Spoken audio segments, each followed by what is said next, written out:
Hey, what's up, ladies and Germans? My name is Assad, and I'm bringing you a gameplay commentary on how to do well in Black Ops 2 for beginners.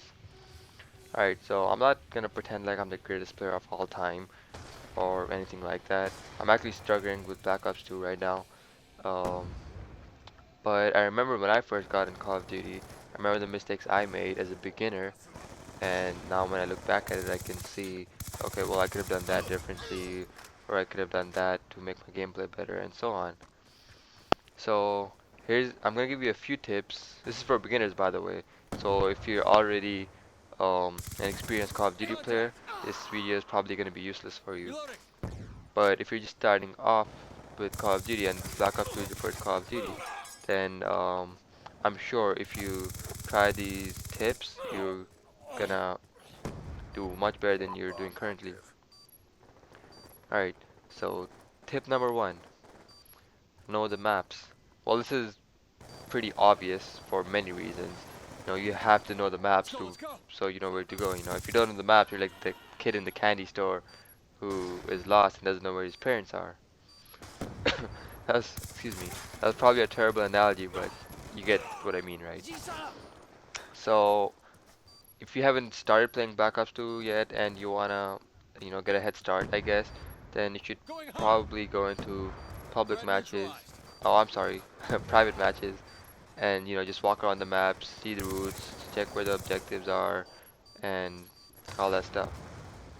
But once you get to know the maps, then you know what the traffic pattern is, where the enemy's coming from, what routes to take, where the objectives are. Then you'll know where to go, where not to go. You'll be ready and expecting the enemies to come. But that all comes through experience of playing the maps itself. All right, so moving on. Tip number two: use the minimap. I cannot I cannot say this enough. Use the minimap because I've seen so many beginners who first get the game. They ignored the excuse me. They ignored that little square blueprint that's on the top left of your screen. It helps tremendously, guys. If you just start paying attention to that, then your stats and your gameplay will improve tremendously.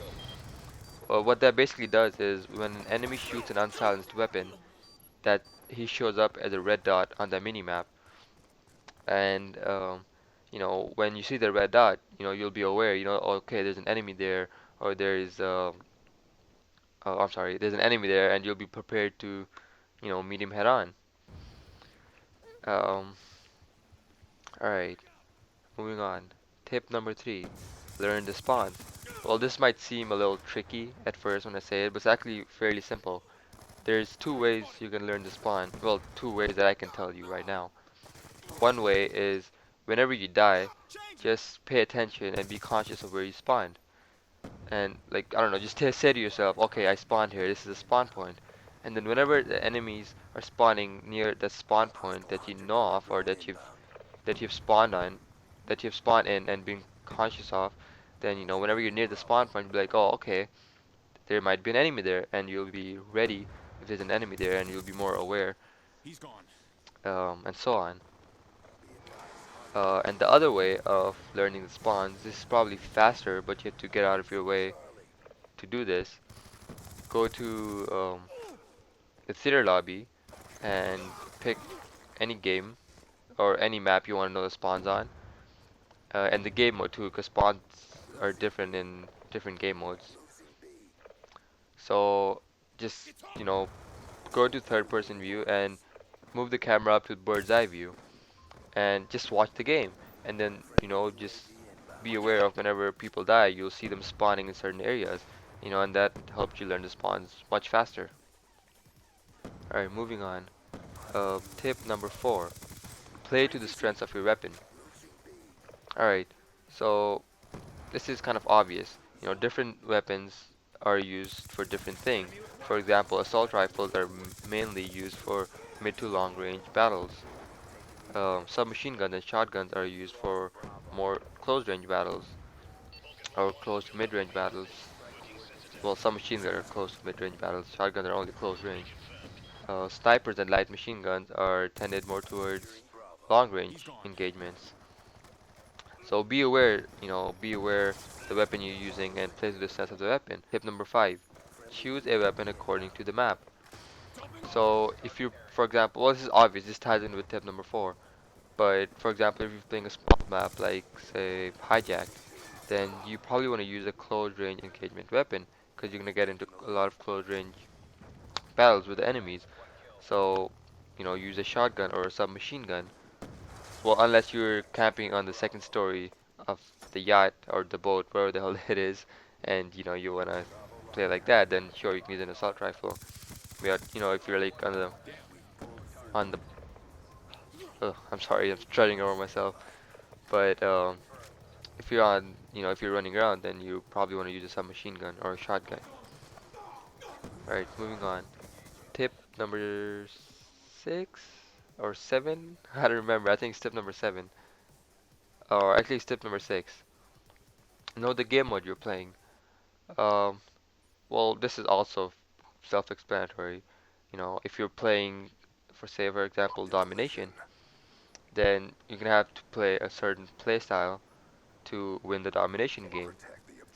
Well, that's if you're going for the win, which you should probably do because especially in Black Ops 2, you get rewarded for playing objectives tremendously, and it'll help you improve your stats too. So if you're playing Domination, then you have to play in a certain playstyle, so that you can, because you have to capture B. So you're gonna have to either rush B, if you're not playing with any teammates, or coordinate with your teammates on how to get B and flag A or C, or however you're doing it. All right, moving on. Tip number 8: know your enemy and counter their playstyle. Um, well, I pretty much said the whole tip in a sentence, but to expand on it, try to counter your enemy's playstyle. For example, if you're dying to a certain enemy in a certain area, say through a shotgun in close range, try to counter that, like change your gun or whatever, and instead of going into the same room with the guy with the shotgun, try to stun him and nade him out of, or try to get him into a long range engagement so he can't kill you long range with a shotgun. All right, tip number 8, I think 7. I don't know. I mixed them up, but the last tip: have fun when you're playing the game. Well, this is obvious. Games are for having fun, and if you're not having fun playing the game, if you're taking it too seriously, then you should probably put it down and play something else or do something else. Because at the end of the day, if you're not having fun playing a game, what's the point of playing it in the first place? It's just an addiction. It's just a pattern you've stuck to if you're still playing the game, having hated it. So, you know, the easiest way to have fun when playing the game is, not to give a shit about your stats. Uh, I think I'm being very biased saying this because I do kind of care about my stats and I kind of get frustrated.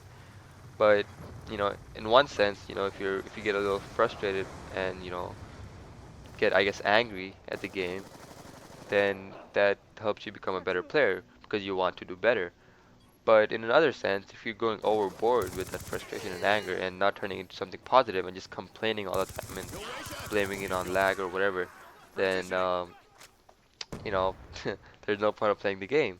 Even though I get frustrated and angry sometimes, I'm only playing the game because I have fun playing it. So yeah, that's it, guys. Hope you learned something and hope you enjoyed my commentary. And subscribe and leave a comment and a like if you like this, or leave a dislike if you don't like this, and don't subscribe if you don't like this. But thanks for watching anyways, and I'll see you later.